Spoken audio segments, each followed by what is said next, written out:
Le magnéto-hydrodynamisme, la MHD, comme disent les spécialistes, est un nouveau principe de propulsion. Une expérience de Jean-Pierre Petit du CNRS montre qu'un engin propulsé par MHD peut passer le mur du son sans provoquer de bang, ce qui expliquerait le silence des ovnis. Une autre expérience de Jean-Pierre Petit prouve qu'un propulseur MHD ionise l'air environnant, ce qui corroborerait de nombreuses observations. La MHD, c'est l'art et la manière de se déplacer dans un fluide en agissant sur ce fluide avec des forces électromagnétiques. Je veux dire, quand on vole ou quand on se propulse, il y a trois façons de faire. La première, c'est de battre des ailes, ou d'utiliser une hélice qui n'exerce qu'une aile tournante. La seconde, c'est la propulsion par réaction. Et la troisième, comme indiqué dans ma bande dessinée Le mur du silence, ça consiste à aspirer l'air qu'on a au-dessus ou devant soi. Donc autrement dit, une machine MHD, ça fonctionne comme une taupe qui aspire l'air devant elle. Et les calculs, les expériences montrent que ces aspirations peuvent être extrêmement puissantes. Donc une machine comme ça arrive pratiquement à faire le vide devant elle. Et comme elle a la pression atmosphérique derrière, elle peut se propulser à des vitesses qu'on peut estimer aller jusqu'à 15 000 km/h en air dense. Et c'est totalement impossible. Actuellement, avec des modes de propulsion conventionnels, on est limité à très peu au-dessus de la vitesse du son en air dense. Regardez bien ces images, c'est la première fois qu'elles sont diffusées. Elles ont été filmées dans le laboratoire de Jean-Pierre Petit à Aix-en-Provence, où il étudie la MHD, la magnéto-hydrodynamique, un mode de propulsion tout à fait révolutionnaire. Alors Jean-Pierre Petit, quel est le rapport entre les ovnis, les soucoupes volantes et la MHD, les travaux que vous poursuivez? Moi je pense qu'il y a trois façons de voler. La première, ça consiste soit à battre des ailes, soit à faire tourner une petite hélice pour aspirer l'air. La seconde, c'est la propulsion par réaction. On éjecte un gaz auquel on communique de la vitesse. Et puis une troisième façon qui est un petit peu inexplorée consiste à aspirer l'air qu'on a au-dessus ou devant. Alors si vous mettez dans une pièce et que vous aspirez comme ça, un grand coup, tout l'air qui se trouve au-dessus, mais très fort, vous risquez de vous envoler. Et à ce moment-là, une machine de genre évoluerait en créant une sorte de vide partiel devant elle. Et dans des expériences de simulation hydraulique, on a montré justement que ces forces de la place, cette action MHD, créent justement cette dépression devant une machine, qui vole à ce moment-là un peu comme une taupe qui creuse son tunnel aérien et se propulse là-dedans. Alors ça nous amène à un deuxième aspect, c'est qu'il y a une dizaine d'années, Evry Schatzman, qui est le président de l'Union rationaliste, avait eu le discours suivant: les ovnis, ça ne peut pas exister, parce que les témoins disent ça va très vite, ça va de toute évidence à des vitesses supersoniques, or à une vitesse de genre on devrait avoir un bang supersonique, or les gens disent c'est silencieux. Donc comme ça ne peut pas être silencieux, comme ça devrait faire une onde de choc, un bang, alors ça ne peut pas exister.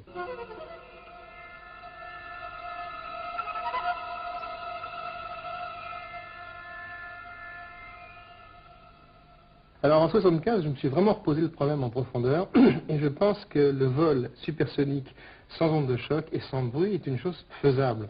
Alors, au départ, l'accueil a été vraiment très polaire de la part des scientifiques, et puis année après année, cette thèse s'est confortée.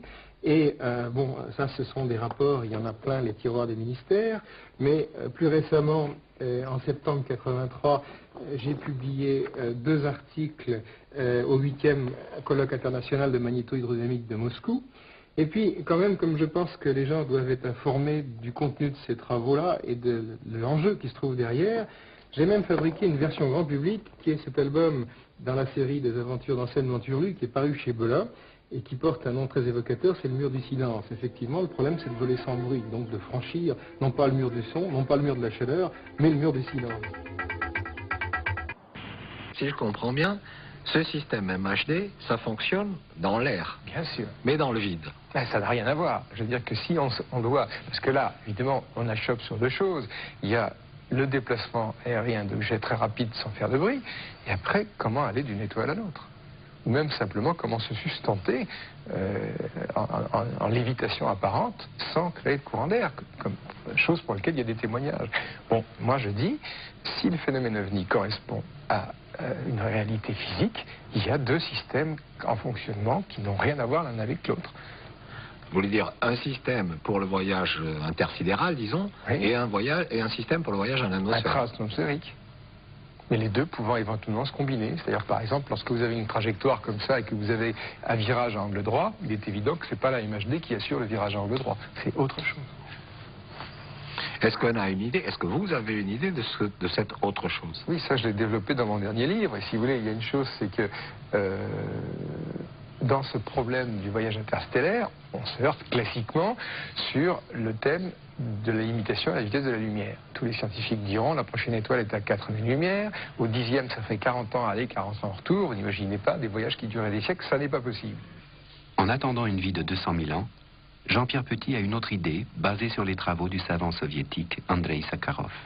Sakharov dit beaucoup de choses dans ses articles. Le point de départ de ses travaux, c'est l'absence avérée d'antimatière. Vous savez que dans la théorie du Big Bang, il doit s'être créé autant de matière que d'antimatière.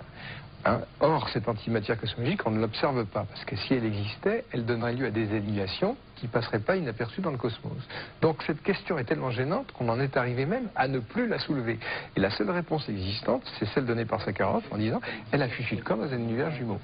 Et l'univers de Sakharov, l'univers jumeau d'une autre, c'est l'univers d'antimatière. On a à ce moment-là deux univers qui sont... Le mot univers parallèle, à ce moment-là, est parfaitement bien choisi.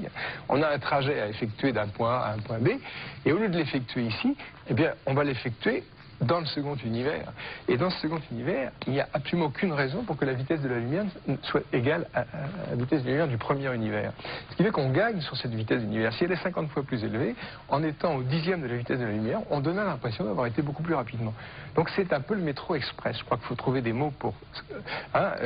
vous êtes à Paris, vous voyez quelqu'un qui est allé d'un point A à un point B, vous dites mais comment est-ce que vous avez fait? Vous ne pouvez pas avoir couru à 60 km/h. Non, j'ai pris le métro. Alors la question centrale, l'univers a-t-il un métro? Parce que les gens disent, bon, vos théories, qu'est-ce que ça donne au point de vue des observations? Alors, vous savez ce que c'est qu'une galaxie? C'est une espèce de disque plat comme ça, avec éventuellement des bras spiraux. Ça tourne à une certaine vitesse. Vous prenez notre Voie lactée, là où nous habitons, nous avons un soleil qui tourne à 230 km par seconde. Il a une force centrifuge. Compte tenu de la masse qu'on comptabilise, il y a longtemps qu'on aurait dû foutre le camp. Explication gémellaire, autour de la galaxie, on a une antigalaxie qui se comporte un peu comme une coque, qui est pour elle répulsive et qui la confine. On voit se dessiner une galaxie barrée, parfaitement stable, et autour, l'antigalaxie se structure comme ça, avec des espèces de cacahuètes, et elle pilote cette galaxie. Là, je m'avance, je pense qu'on a percé le secret des galaxies spirales.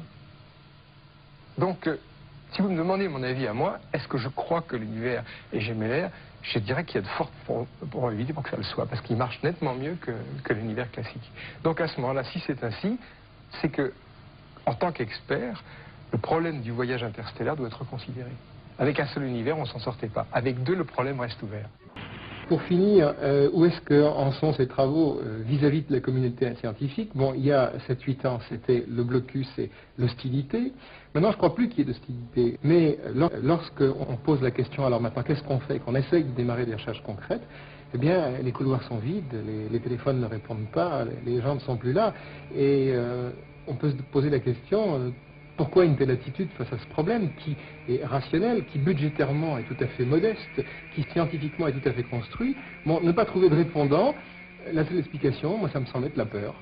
Ils ont vraiment peur qu'on aborde ce problème-là de front.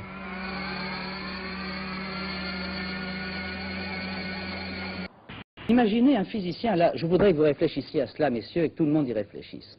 Imaginez un chimiste au XIXe siècle, à qui l'on aurait fourni l'occasion d'un témoignage sur l'explosion d'une bombe thermonucléaire. Et il aurait raconté ça à ses collègues à l'Académie des sciences à Paris. Les collègues auraient répondu quoi? Ils auraient répondu, votre truc c'est impossible. Parce qu'on connaît les lois de la physique, on sait très bien que dans un volume comme cette espèce de cylindre que vous prétendez avoir vu exploser, je m'excuse, je finis, on comprend très bien qu'on ne peut pas accepter que ça ait dégagé cette énergie ni ce rayonnement pénétrant et cette lumière. C'est impensable. Et admettre un tel phénomène, ça serait violer les lois de la physique. En réalité, les lois de la chimie, je m'excuse, ne sont aucunement violées par la bombe thermonucléaire. Et je suis convaincu qu'il y a un tas de phénomènes dans la nature qui exigeront, et je ne veux pas faire de science-fiction parce que je refuse de dire justement, contrairement aux auteurs de science-fiction, de vous bâtir ces phénomènes, de vous dire comment les lois en question arriveront, mais je n'en sais rien, c'est l'avenir de la science, monsieur. Mais est-ce que vous voyez exactement où je veux en venir? Je veux dire, vous n'avez pas le droit de poser des impossibilités en physique.